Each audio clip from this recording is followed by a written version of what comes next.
আমি আপনাদেরকে দেখাচ্ছি এই একটা কাপ এরকম ভাবে বসে এইভাবে খায়, সে কতটা জল পাবে আর কতটা খাবে, আর স্নান করে ঢেউ খেলিয়ে খেলিয়ে স্নান করে। এটাকে স্নান হচ্ছে? কাপ, আমি বলবো কাপে জল না দেওয়াই ভালো।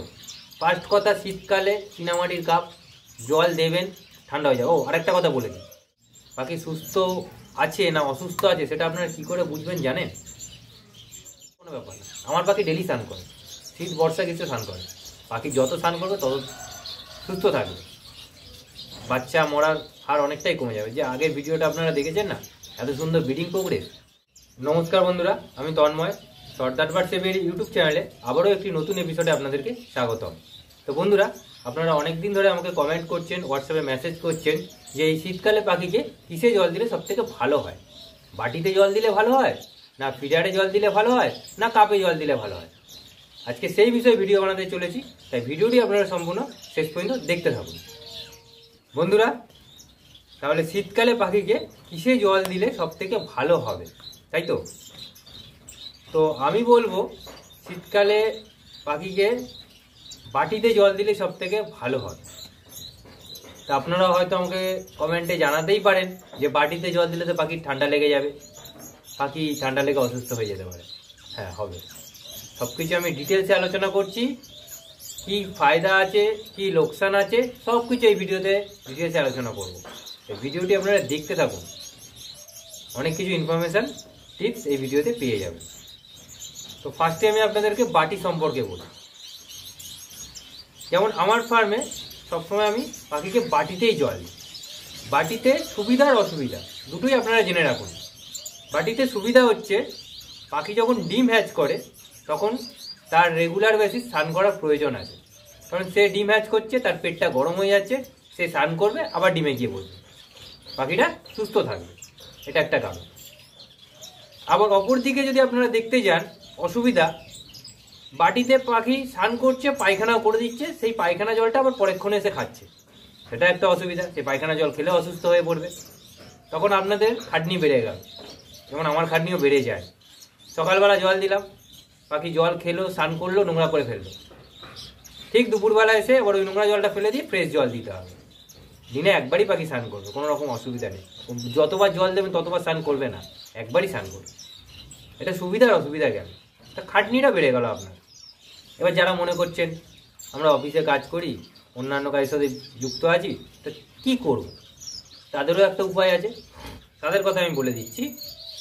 ফিডারে জল আপনারা দিলেন, সকালে জল দিলেন, রাতে বার করে নিলেন, ঠিক আছে, কোনো অসুবিধা নেই। কিন্তু পাখিকে স্নানের জল তো দিতে হবে। তাহলে দুপুরবেলা আপনাদের বাড়ির কাউকে বলে দেবেন যে অন্তত বাটিতে করে সপ্তাহে 3 থেকে 4 দিন যেন স্নানের জল দেয় পাখিকে।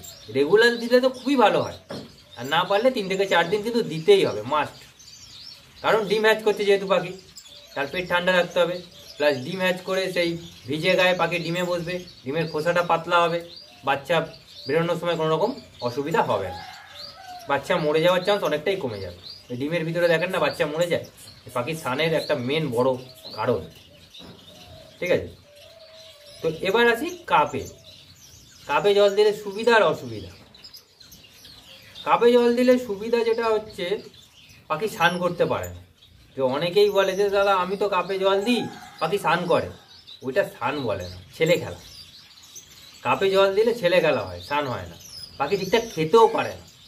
পাখি, আমি আপনাদেরকে দেখাচ্ছি এই একটা কাপ এরমভাবে বসে এইভাবে খায়, সে কতটা জল পাবে আর কতটা খাবে, আর স্নান করে ঢেউ খেলিয়ে খেলিয়ে স্নান করে। এটাকে স্নান হচ্ছে? কাপ, আমি বলবো কাপে জল না দেওয়াই ভালো। ফার্স্ট কথা, শীতকালে চীনামাটির কাপ, জল দেবেন ঠান্ডা হয়ে যাবে। ও আরেকটা কথা বলে দিই, শীতকালে কিন্তু ঠান্ডা গরম জল পাখিকে দেবেন। যেহেতু শীতকালে সকালের দিকে টেম্পারেচার খুবই ডাউন থাকে, বেলায় টেম্পারেচার আস্তে আস্তে বাড়ে, গরমের দিকে যায় বেলার দিকে। শীতকালে সকালবেলা উষ্ণ গরম জল দেবেন পাখিকে, নাহলে কিন্তু পাখির ঠান্ডা লেগে যাবে। এটা আছে, আপনি ফিডারে জল দিন, বাটিতে জল দিন, আর কাপে জল দিন। আর কাপে জল দিলে খুব তাড়াতাড়ি জলটা ঠান্ডা হয়ে যাবে, কারণ কাপটা হচ্ছে চীনামাটি। এই তাপটা নিয়ে নেবে, নিয়ে জলটাকে পুরো ঠান্ডা করে দেবে। তো কাপে জল দেওয়া না দেওয়াই ভালো। যারা কাপে জল দেয়, অনেক ভিডিওতে আমি দেখেছি কাপে জল দিয়ে জাওয়া পাখি করছে, ফিঞ্চ পাখি করছে, তাদেরকে আমি বলবো পাখিগুলোদের কষ্ট দেবেন না, কাপে জল দেবেনই না। কাপে জল দিলে পাখি অসুস্থ হয়ে যাবে, ঠিক আছে? তারপরে কাপে জল দিলেন, মনে করলাম জল দিলেন, তাও আমি বলে দিচ্ছি আপনাদেরকে, পায়খানা করলো, শান্ত করতে পারলো না বাদ দিন, ভালো মতো পায়খানা করলো, সেই জলটা আবার খেলো, জলও চেঞ্জ করছেন না, ওই জল পাখি খাচ্ছে বেলায়, পাখি বেশি অসুস্থ হয়ে যাবে। মাদা পাখি অসুস্থ যদি নাও হয়, ধরে নিলাম মাদা পাখি অসুস্থ হলো না, হয়তো আমাকে অনেকে কমেন্টে বলতে পারেন আমি তো কাপে দীর্ঘদিন দিচ্ছি, আমার মাদা পাখি ঠিক আছে, বাচ্চা অসুস্থ হবে। একটু খেয়াল করে দেখবেন, ঝুড়ি চেক করবেন, ভাঁড় চেক করবেন, বাচ্চা অসুস্থ হবেই, কারণ ওই নোংরা জলটা খাচ্ছে। ডিম ফুটে সব বাচ্চা বেরো, 5টা ডিম পারলে দেখবে 2টো বাচ্চা ফুটছে, 3টে ডিম নষ্ট হয়ে যাচ্ছে, 3টে ডিমের ভিতরে বাচ্চা মারা যাচ্ছে। মেন হচ্ছে কাপ, এই কাপে জল দেবেন না। সব থেকে ভালো বাটি, আমার ফার্মে তো আপনারা দেখেছেন বাটিতেই আমি জল দিই, শীত বর্ষা গ্রীষ্ম বাটিতেই জল দিই। শীতকালে ঠান্ডা গরম জল মিশিয়ে দিই, আর গরমকালে তো ঠান্ডা জল দিই, কোনো রকম অসুবিধা নেই।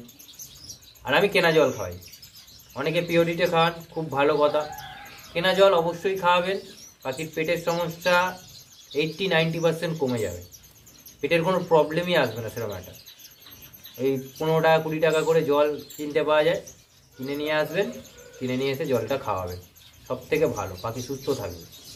ওই চাপ কলের জলে আয়রন প্রচুর, এতে খেলে পাখির পেট খারাপ বেশি হবে, আর পেট খারাপ হলে ওই জল খাবে, বাচ্চাকে খাবে, বাচ্চা আগে মারা যাবে। বড় পাখি পরে মরবে, বাচ্চা আগে মরবে। জলের অনেকগুলো কারণ আছে। আর প্রতিদিন জলের বাটি, কাপ, ফিডার ধুয়ে রাখবেন, 2 সেট করে করবেন। দেখুন আমি আপনাদেরকে দেখাচ্ছি, 1 সেট পাখির বাটি চারিদিকে দেওয়া আছে, দেখতেই পাচ্ছেন ভিডিওতে, আর 1 সেট বাটি আমার ঝুড়িতে রাখা আছে, সেটাও আমি আপনাদেরকে দেখাচ্ছি। তাহলে আমার 2 সেট বাটি, 100-100-200 বাটি, তাতে একটা বাটি ধুয়ে শুকনো করে রাখি, বাটির মধ্যে একটা লালা পড়ে, ওই লালা জল যদি পরের দিন আবার দেন, ওই জলটা ফেলে দিন, মনে করেন আবার জল দিয়ে দেবেন, ওই লালা থেকে ব্যাকটেরিয়া জন্মায়, ওখানে পাখি অসুস্থ হয়ে যায়। ওই ধরনের জল পাখিকে খাওয়ানো যাবে না। এটা গেল। এবার আছে ফিডার। ফিডার ভালো জিনিস, ফিডার আমিও দিই, গরমকালে আমি ফিডার দিই, তাও আমি বাটিতে জল দিই স্নান করার জন্য। পাখির স্নান হচ্ছে মাস্ট। এখানে একটা ছোট্ট টিপস আমি আপনাদেরকে জানিয়ে রাখি, পাখি সুস্থ আছে না অসুস্থ আছে সেটা আপনারা কী করে বুঝবেন জানেন? পাখি স্নান করছে কিনা। যে পাখি স্নান করবে তাহলে বুঝে নেবেন সে পাখি কোনো রকমভাবে অসুস্থ নেই, সে সুস্থই আছে।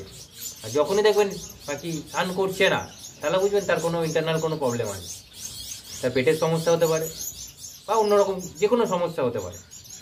তাই ফিডারে যদি জল দেন, তার সাথে সাথে বেলাতে বাটিতে জল দেবেন পাখিকে স্নান করার জন্য। ফিডারে জল দিলে ভালো, যেমন একবার ফিডারে জল দিয়ে দেবেন, সারাদিন আর জল পাল্টাতে হবে না, কারণ ফিডারে এইটুকুনি নল, দেখতেই পাচ্ছেন এইটুকুনি নল, এখান দিয়ে জল শুধু খাবে, নোংরা করার কোনো জায়গা নেই, পটিও করবে না, কিছুই করবে না। কিন্তু পাখিকে স্নানের জন্য বাটিতে জল দিতে হবে বেলাতে। যেদিন তারা মনে করলেন মেঘলা ওয়েদার, শীতকালেও দেখবেন মাঝে মাঝে ঝিরিঝিরি বৃষ্টি হয়, মেঘ ওয়েদার, চারিদিকে ঠান্ডা, সেখানে জলের বাটিতে জল দেবেন না, কোনো অসুবিধা নেই। 1-1টা দিন জল না দিলে কোনো ব্যাপার না। আমার পাখি ডেলি স্নান করে, শীত বর্ষা গ্রীষ্ম স্নান করে। পাখি যত স্নান করবে তত সুস্থ থাকবে, বাচ্চা মরার হার অনেকটাই কমে যাবে। যে আগের ভিডিওটা আপনারা দেখেছেন না, এত সুন্দর ব্রিডিং প্রোগ্রেস, আমি ন্যাচারাল রাখি, আমি ফিডারে দানা দিই, আমি বাটিতে জল দিই। জল থেকেই পাখির 80-90% রোগ ছড়ায়। এই জলটাই যদি আপনারা ঠিক করতে পারেন না, 80-90% রোগ থেকে বেঁচে যাবে, পাখি মরার চান্স অনেকটাই কমে যাবে। ঠিক আছে, ভালো পাত্রে জল দিন, পাত্রটা ভালো করে ধুয়ে পরের দিন আবার জল দিন, ফ্রেশ জল দিন, দেখবেন পাখির ব্রিডিং রেজাল্ট খুব ভালো হবে। আজকের এই ছোট্ট ইনফরমেশন টিপসটি আপনাদের সাথে শেয়ার করলাম। ভিডিওটি কেমন লাগলো অবশ্যই আমাকে কমেন্টের মাধ্যমে জানাবেন। আর আমার এই চ্যানেলে নতুন হয়ে থাকলে চ্যানেলটিকে সাবস্ক্রাইব করে পাশে আসে বেল আইকনটি প্রেস করে দেবেন, কারণ যখন আমি এই টাইমে ইনফরমেশন ভিডিও আপনাদের সাথে শেয়ার করবো তার নোটিফিকেশন সরাসরি আপনাদের কাছে পৌঁছে যাবে। টাটা বন্ধুরা, ভালো থাকুন, সুস্থ থাকুন, আর সর্দার বার্ড টিভির ইউটিউব চ্যানেলটি দেখতে থাকুন। Bye bye.